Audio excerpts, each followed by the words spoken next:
Halo, Assalamualaikum warahmatullahi wabarakatuh. Kembali lagi bersama saya Kak Jenisa. Nah, sekarang kita akan membahas mengenai beta saham. Pengertian beta saham. Beta saham merupakan tolak ukur volatilitas dari sebuah saham kepada volatilitas semua pasar. Nilai beta digunakan sebagai indikator risiko di bursa saham. Sebab semakin besar nilai naik turun sebuah aset, maka semakin besar risikonya. Dalam keuangan, beta adalah ukuran bagaimana aset individu bergerak secara rata-rata ketika pasar saham secara keseluruhan meningkat atau menurun. Menurut definisi, rata-rata tertimbang nilai dari sebuah pasar beta dari semua aset yang dapat diinvestasikan sehubungan dengan indeks pasar tertimbang nilai adalah 1.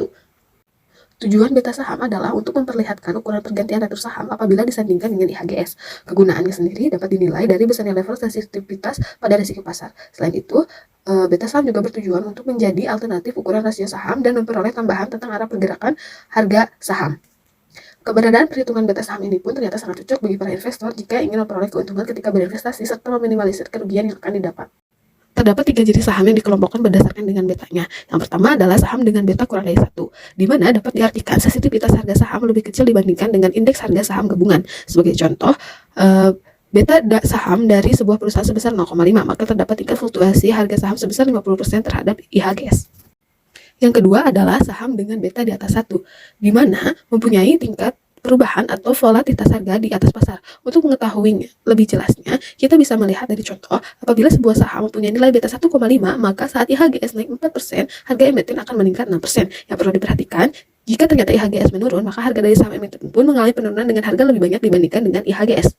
Dan jenis yang ketiga adalah beta saham negatif, yang mempunyai arti bahwa bernilai 0. Itu akan menggambarkan bahwa pergerakan naik ataupun turun harga saham emiten ternyata berbanding terbalik dengan pergerakan IHGS. Sebagai contoh, jika IHGS melandai, maka saham akan mengalami peningkatan.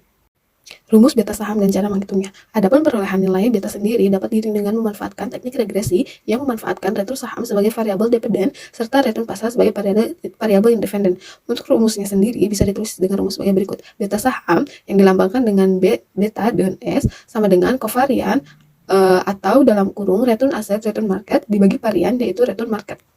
Sekian materi pemaparan mengenai beta saham sesi ke-9 mata kuliah teori portofolio dan analisis investasi.